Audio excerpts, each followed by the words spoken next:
Welcome to Food Exposed, where each week we take a close look at what's on your plate. My name is Jackie Keller, and I'm the founding director of NutriFit, Los Angeles' leading healthy food company.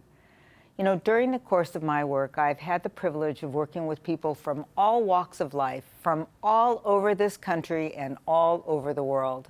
I've been able to travel to every continent and have traveled through most of the United States as well.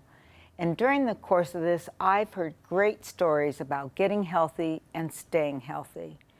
There's a general perception that almost no one succeeds in the maintenance of long-term maintenance of weight loss. However, research has shown that about 20% of overweight individuals are successful at long-term weight loss when defined as losing at least 10% of initial body weight and maintaining the loss for at least 1 year.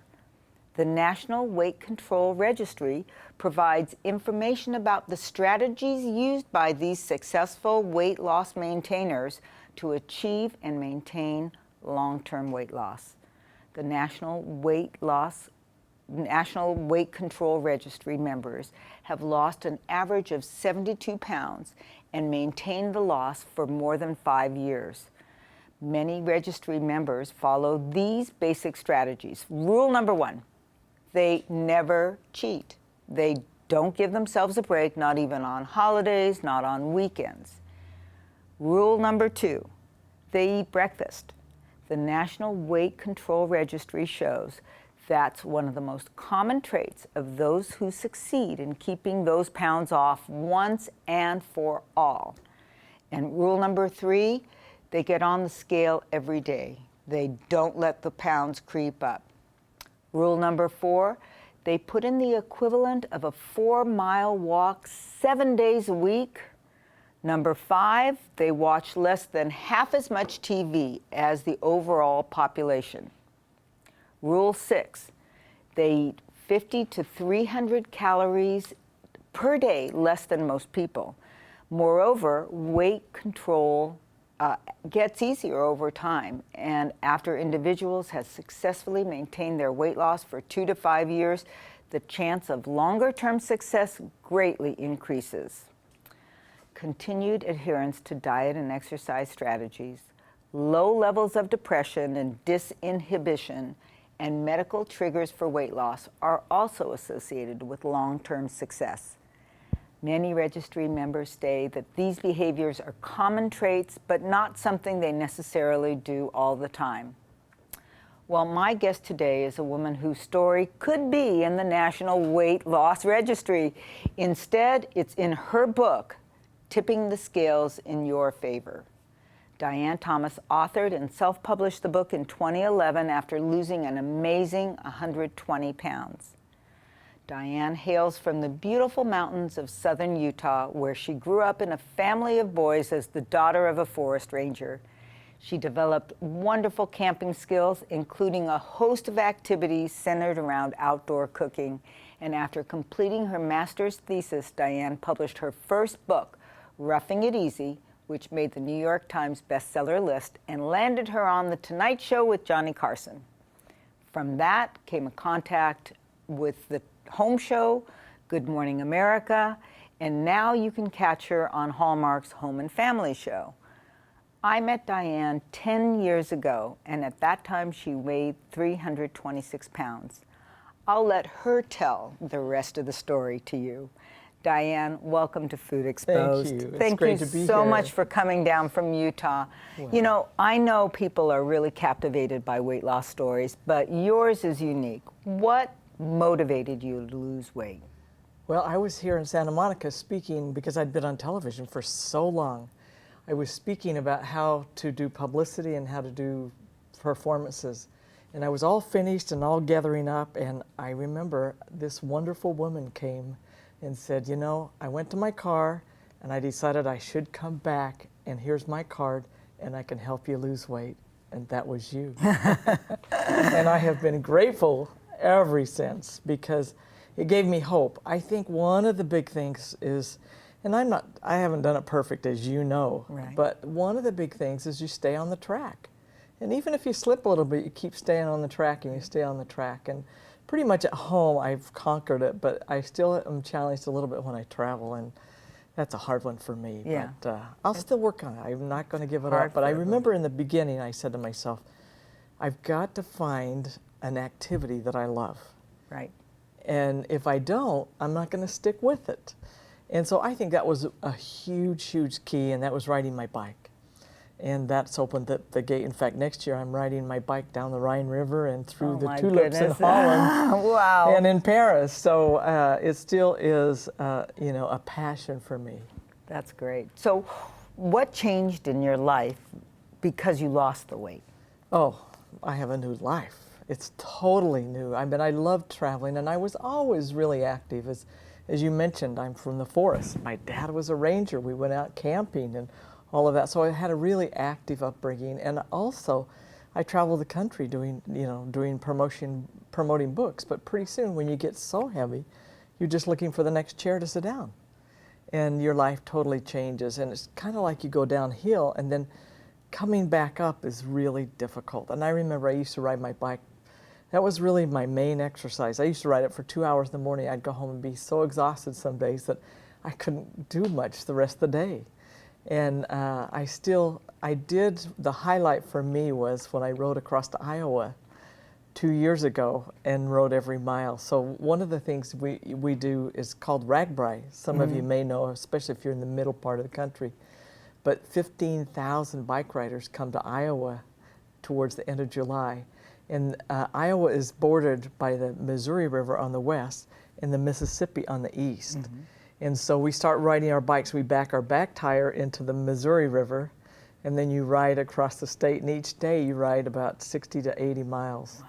Then the next day you get another 60 to 80 miles. And so there's about 25,000 people. So some of the towns that you stay in are only 3,000 people. So here's all these bike riders. So I think associating with people who work out and do healthy living things also is a big help for me. And you have a new career, I think, in there, as tell us about it. Which one? Well, you mentioned like riding your bike down the Rhine River and tulips in Holland. Right. I think you've had a few other trips that are pretty exciting since you lost the weight. Absolutely. What happened, to be honest with you, Jackie, is when I lost the weight, I rode my bike so much that everybody knew I was riding my bike. Every day I was on my bike. And a friend of mine told a travel agent in Salt Lake about that, and they called me when I was in California, and they said, would you come and do a bike tour to China? I go, that's a no-brainer. I mean, of course I would do a bike trip to China. And so I went in, met with them, and they never got enough people to go to China for a bike ride. But all of a sudden, I found myself in China. He said, just go take tours for me. Go take tours. So I've been to China 16 times. And wow. I also stay in China, and I ride my bike, which is pretty dangerous. It's not like riding in LA, because they don't anticipate you. It's like they have rules in China, but nobody follows them. And so people are coming from all directions. So I've decided Europe's where I'm going to go, because they have bike lanes. And they actually have that in China.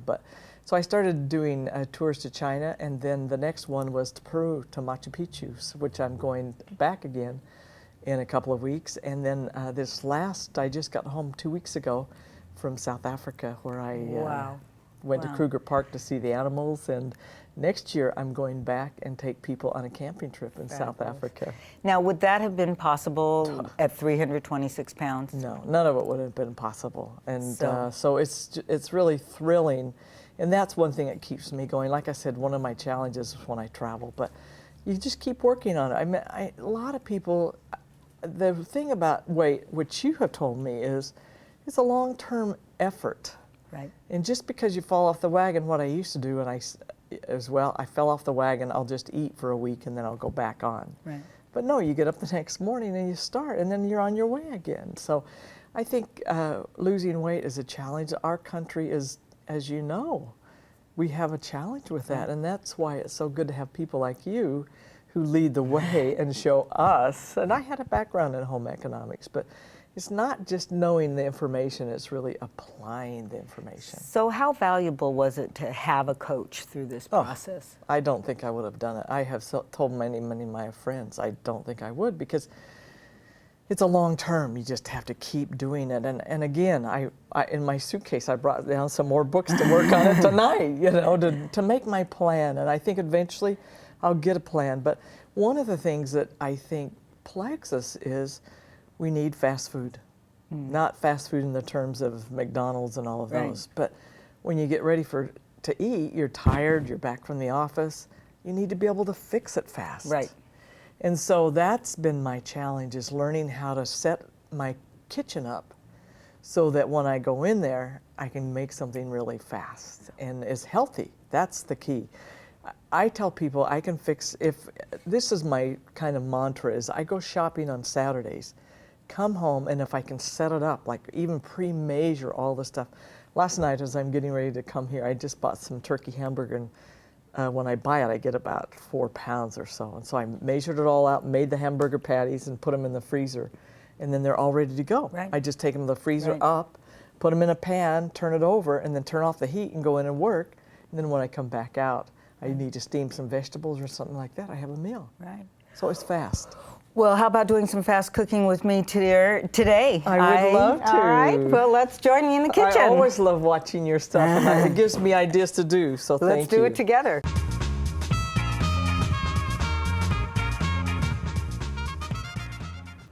All right, Diane, we're ready to cook. Oh, I'm excited. I know you spend a lot of time in the kitchen. In fact, you do a lot of your cooking at home. I think you do that when you're home. I do. You do that all the time. Of my cooking, yeah. So I thought that I would give you another couple of ideas to take home. I would love it. These are really easy, and they're very quick, and they're down your alley because I know you love vegetables. You tell me all the time that you go to the farmer's market, you pick up what's special, what's seasonal, what's fresh, and then you come home and create. Exactly. And that's sort of the way this recipe evolved.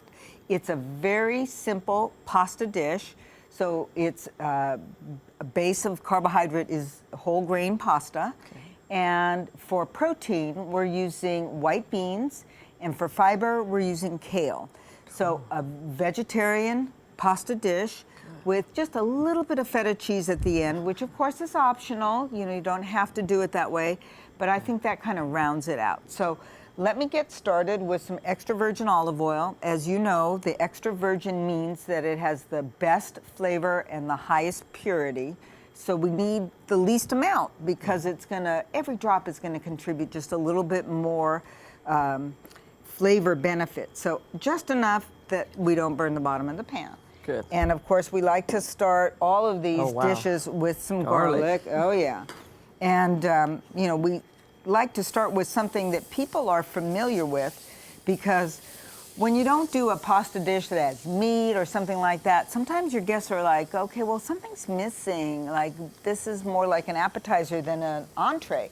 But the truth is that you don't need the meat. What you need is something that smells good and looks good. I got it. It really smells good. Yeah, it's very fragrant. So, so this is the kale? This is some fresh kale. Now, we steamed it a little just to get a head start. So and that's the big leaf kale. That's the big leaf kale. And you can use baby kale. You can use red kale or blue kale or any kind of kale that you can get your hands on. But I like the dark, rich green color of this. And since I don't want to add any more oil and I don't want to burn the bottom of the pan, I'm going to add in a little organic vegetable broth. And that's just enough to give it some juice and keep that garlic from burning. And the vegetables can continue to cook a little bit. And now, did you blend the garlic? That's one thing I noticed right off the top. I did not. That's just fresh garlic that we mince. And we set it up like you talked about setting up your meals in containers. Yeah. We set up our ingredients in these little containers, food-safe containers designed for food. We keep them in the refrigerator, and that way you don't have to start completely from scratch. You know, you're starting with some of the harder stuff already done, like the beans. I've pre-cooked the beans, And these are just white beans. Now you could use cannellini beans, black beans, red beans. You could freeze this ahead of time, couldn't you? I got 2 great ideas from you today already. Oh, good. The chopped up garlic, and you could do that, you know, so you can just put more in. You can do it at the start of the week and do it all week long. And the beans could be frozen. Put them in 8-ounce containers or 2-cup containers, and you're good for the week. Good. And then the same beans can be reused in many different ways.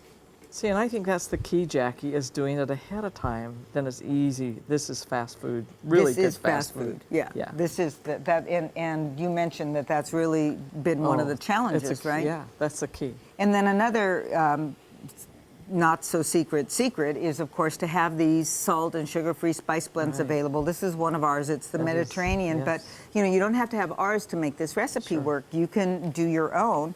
And this is a brand new bottle, so I'm gonna do another little trick that I like to do, which is to crush the seasoning and really releases all of the flavor in the dried herbs.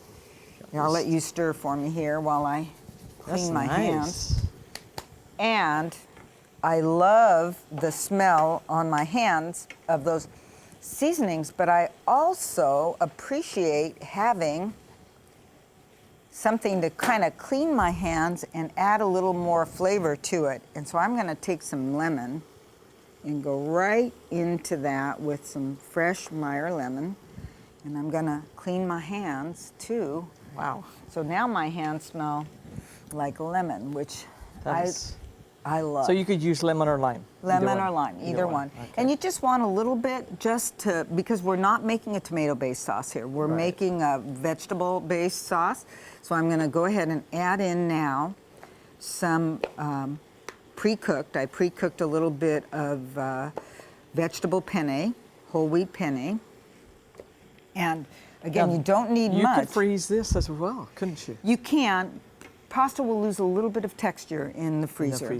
So when it comes out, what you could do with this, which would take care of the texture issue, we're going to serve it just fresh out of the skillet. But let's say you had frozen the pasta and it had become a little watery when you defrosted it, and you were like, oh, it doesn't look beautiful anymore. Well, you take it, you add in some mozzarella cheese, you pour it into a baking dish, you bake it, and now you have a baked pasta bean vegetable casserole as opposed to the way we're doing it here. Cool. So you this see, is it's fast, very easy. This is great. Look at how easy that is. Yeah. And now to add just a little bit more protein to it, because we know we like cheese. This is low sodium, low fat feta cheese. Cool. And it's just going to be enough to, again, bring some color to the dish. It adds a little bit of salty flavor, because you notice we didn't add any salt. Yeah. But it would add that extra.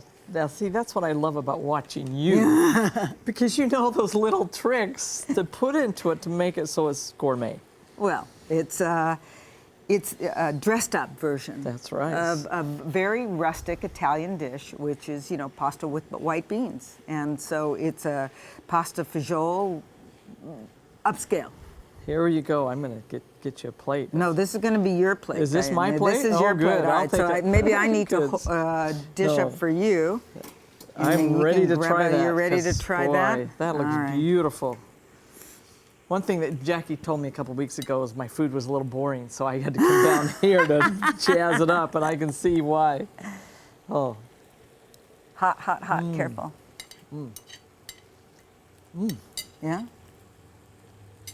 5 stars. Oh, thank you. That's so sweet.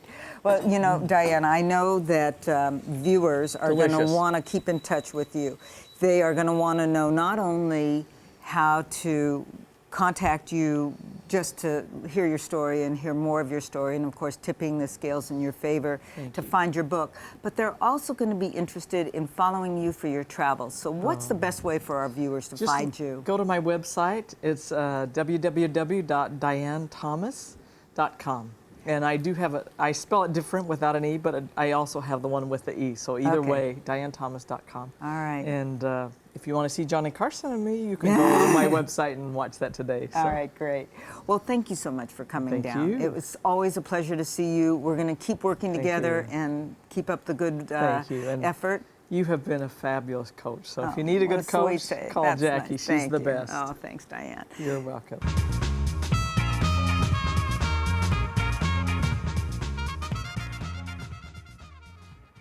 My coaching moment today is about how committing to your goals helps you achieve happiness and is based on the work of Sonia Lubersky in her book, The How of Happiness.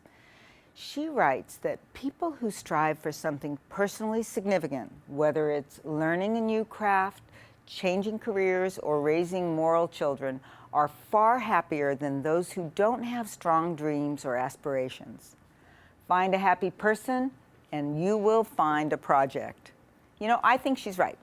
We all know people who have plenty of goals but lack the motivation to pursue them. What really makes us happy is when we find the drive to chase our dreams. So what does committed goal pursuit do for us? Well, let's consider the opposite for the moment. When you don't have that significant goal, it's hard to feel connected to something. Having a goal gives us something to work for. It also increases our self-esteem. Goals make us feel confident, and every time we accomplish a step along the way, we get another emotional boost.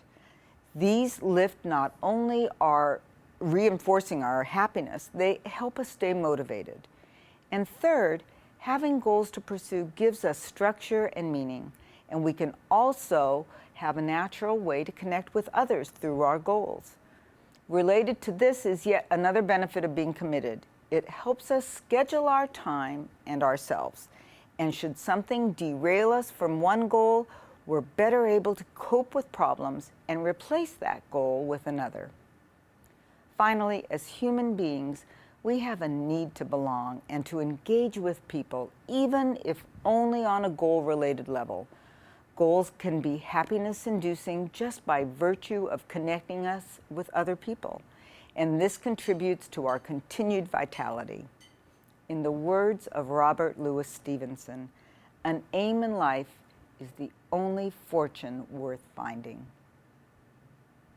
Thank you for joining me today on Food Exposed. I hope you'll join me next week as we take another close look at what's on your plate. For more Food Exposed, check me out on emPOWERme.tv. And until next week, remember, make food your best friend and exercise your companion for life.